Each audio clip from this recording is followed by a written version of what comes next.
Olá,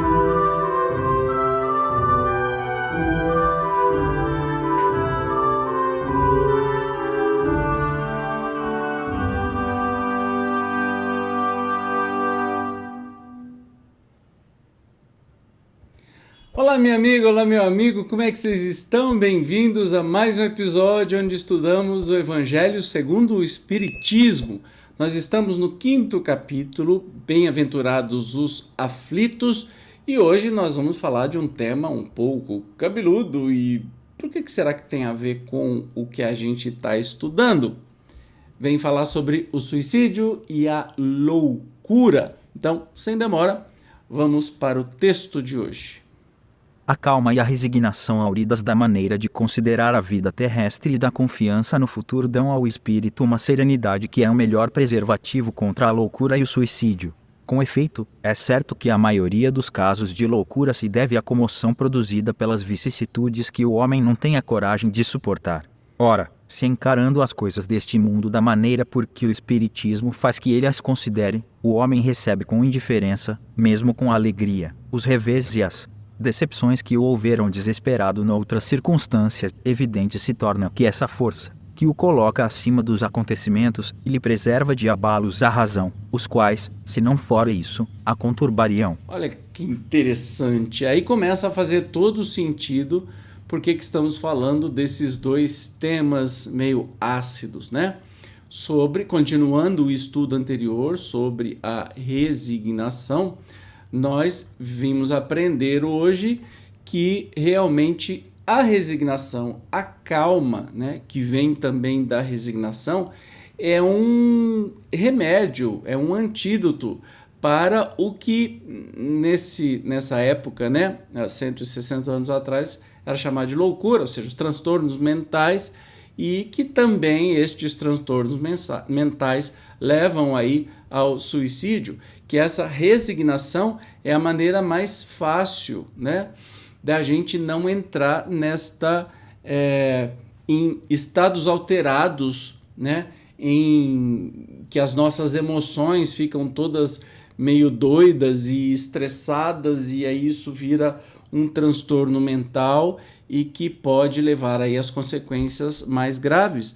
Justamente essa resignação, esse o aceitar o sofrimento, compreendendo que tem uma razão de ser, mas que também tem um fim, né? E o que é isso diante das nossas inúmeras existências, né? Isso é um breve momento diante da nossa imortalidade.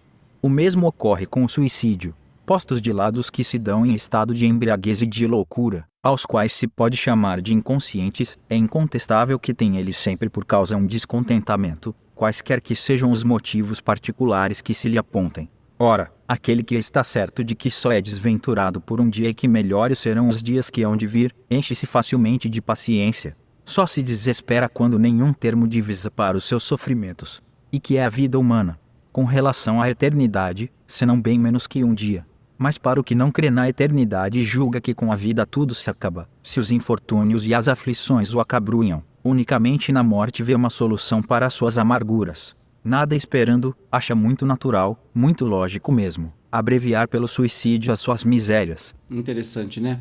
Ninguém se mata à toa, né? As pessoas têm aí suas razões e merecem todo o nosso amor, toda a nossa compreensão, toda a nossa compaixão e auxílio, né, com as nossas preces, nossas lembranças, nossas emanações amorosas para eles que não se extinguiram, né, e descobrem da pior maneira possível, depois do ato, que continuam vivos, né, que não acabaram com o problema anterior que os levou a essa ação muito radical, né? Então, que precisam mais ainda do nosso amor, da nossa compreensão, e são sempre auxiliados, né, pelos nossos amigos espirituais e pelos nossos desejos mais íntimos e mais puros e amorosos por essas pessoas. Ao contrário do que algumas religiões dizem que é para ignorar, que já foi pro capeta e pronto. Que amoroso, né? Essas religiões são ótimas, assim. Que Que Deus que eles cultuam? Que eu não sei que Deus que é, né? São os nossos irmãos e muitos de nós já caímos nisso, né? Já nos suicidamos, já nos tiramos a vida por desespero, por problemas e tudo mais. E o Espiritismo vem nos ajudar a, primeiro, não desenvolver transtornos mentais diante da pressão de sofrimento que a gente sofra, né? E hoje a ciência está aí e a gente deve acionar psiquiatras, psicólogos, psicoterapeutas, todo tipo de ajuda, medicamento, tudo que temos à disposição, devemos ir atrás. Essa história de que, não, só no centro espírita, só tomar passe e basta, conversa fiada. É a mesma coisa que se fala na igreja. Não, você não precisa tomar mais remédio, vem aqui que Jesus te curou. Mentira! Sacanagem, né? Nós temos aí a ciência, é para nos ajudar. Junto disso tudo, o Espiritismo vem nos trazer, né, esta tranquilidade, digamos assim, de que os problemas não são o fim do mundo, né? Que isso é um ponto diante das nossas múltiplas existências. Fica mais fácil para ser resignado nesse caso. A incredulidade, a simples dúvida sobre o futuro, as ideias materialistas, numa palavra, são os maiores incitantes ao suicídio, ocasionam a covardia moral. Quando homens de ciência, apoiados na autoridade do seu saber, se esforçam por provar aos que os ouvem ou leem que estes nada têm a esperar depois da morte, não estão de fato levando-os a deduzir que, se são desgraçados, coisa melhor não lhes resta senão se matarem.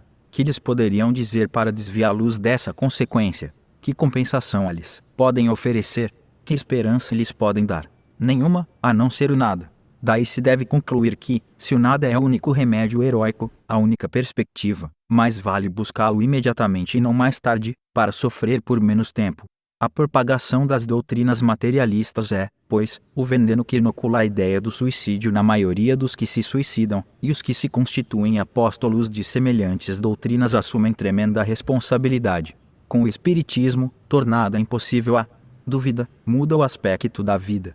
O crente sabe que a existência se prolonga indefinidamente para lá do túmulo, mas em condições muito diversas, donde a paciência e a resignação que o afastam muito naturalmente de pensar no suicídio, donde, em suma, a coragem moral. Então, o Espiritismo vem ser um potente auxiliar. E a gente sabe que muitas pessoas... então quer dizer que nenhum espírita se suicida? Muito pelo contrário, muitos se suicidam. Eu conheço um monte que já fez isso. Não quer dizer que nós estamos imunes, tá?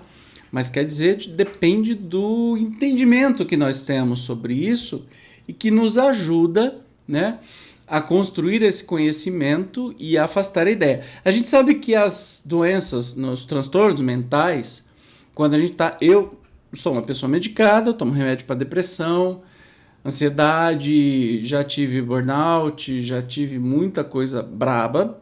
E nos momentos de crise, vem na cabeça, especialmente onde você está, num apartamento alto, numa coisa, vem na cabeça assim, se joga, vai, se joga, vai, se joga. Parece que uma vozinha falando, e provavelmente devem ser os espíritos que estão falando pra gente, porque não falam nem em primeira pessoa, né? Eu vou me jogar, não, se joga, né? Então a gente tem aí essas provocações, mas conforme a gente vai acumulando conhecimento, estudando a doutrina espírita, vai nos tornando mais imunes a esse tipo de coisa. Quer dizer que a gente não vai ter depressão? Vai ter depressão, especialmente porque depressão é uma coisa química, né? Não é uma tristeza. Não tem nada a ver uma coisa com a outra. Olha, eu estou com dor de dente, então eu vou no centro espírita, tomo água fluidificada, o dor de dente vai passar. Não vai. Depressão é a mesma coisa, vai passar com remédio. Vai melhorar com remédio, já que não tem cura, né? Vai melhorar com remédio, vai controlar com remédio, com terapia.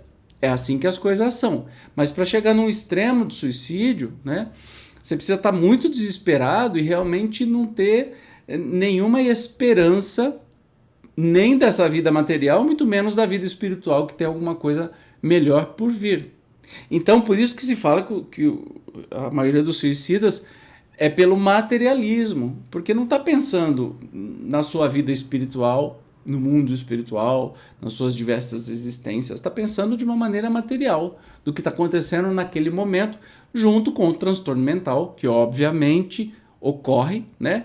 Ninguém que está bem fala assim, o que eu vou fazer hoje? Eu vou me matar. Não existe isso, gente, né? Tem que estar doente para que isso aconteça. Por isso, de novo, é preciso todo o nosso amor e compreensão, por mais difícil que isso seja, né?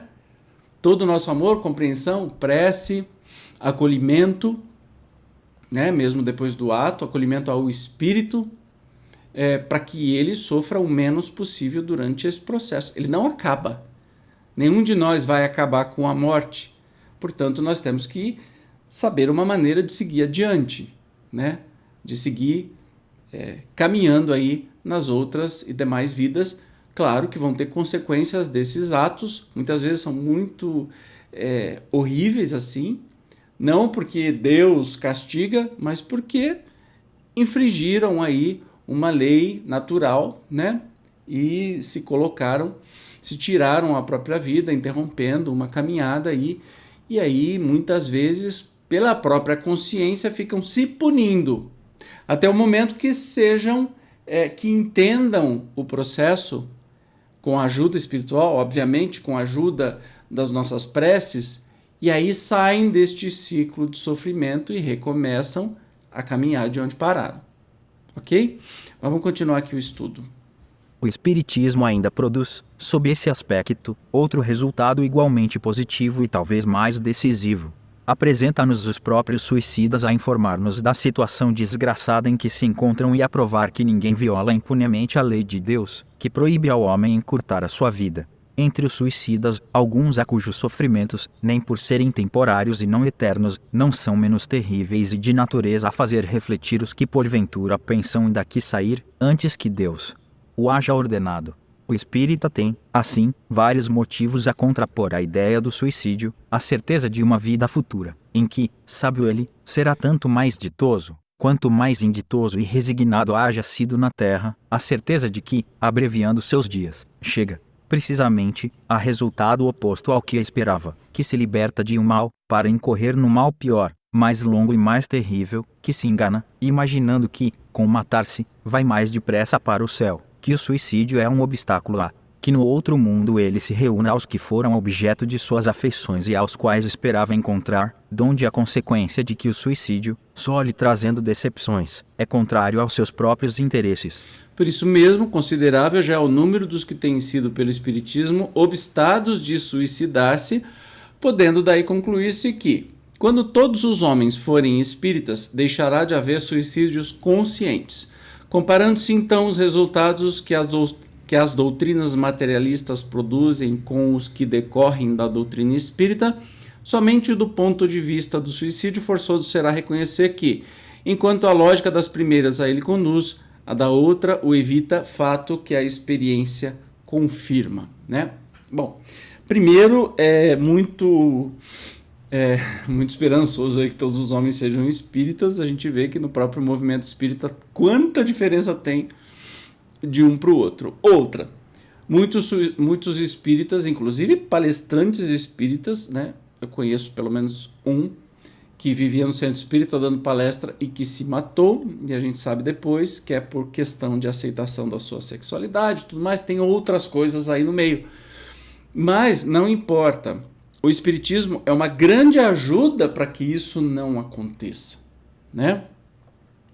E que a gente também acolha todas as pessoas que estão com essas ideias. E quem anunciar, não vem com essa história assim, não, quem anuncia que vai se matar nunca vai ter coragem. Vai sim. Então, se alguém falar para você alguma coisa que leve a essa conclusão, socorra esta pessoa imediatamente. Não só com conversinha fiada, mas com amorosidade e encaminhamento para terapia, para tratamento psiquiátrico, né? Para auxílio médico, porque é isso que essa pessoa precisa. E, lógico, o estudo da doutrina espírita vai ajudar bastante. Aqui o Kardec falou sobre as cartas, né? Tem uma série de de mensagens no final do livro Céu e Inferno, na verdade na última parte, e tem uma seção só de suicidas, né? Que lá tem as descrições, e ó, tem bastante, hein? As descrições de como foi, por que foi e como é que aconteceu do outro lado. Portanto, é uma ótima leitura para a gente entender como é a experiência de quem resolve cometer o suicídio, né? E com certeza muitos de nós já fizemos isso em vidas anteriores e tivemos a consequência disso, mas essas leituras são muito boas. Tem aqui no canal, no podcast, você vai ver o Céu e o Inferno, você vai ver lá que tem as cartas dos suicidas. Então eu recomendo que você estude comigo. Tá bom? No próximo episódio, nós vamos começar a ver as instruções dos espíritos, lembra? As psicografias no final dos capítulos sobre o tema Bem-aventurados os aflitos. No próximo, Bem e Mal Sofrer. Eu te espero como sempre, obrigado pela sua presença e até o próximo estudo. Tchau!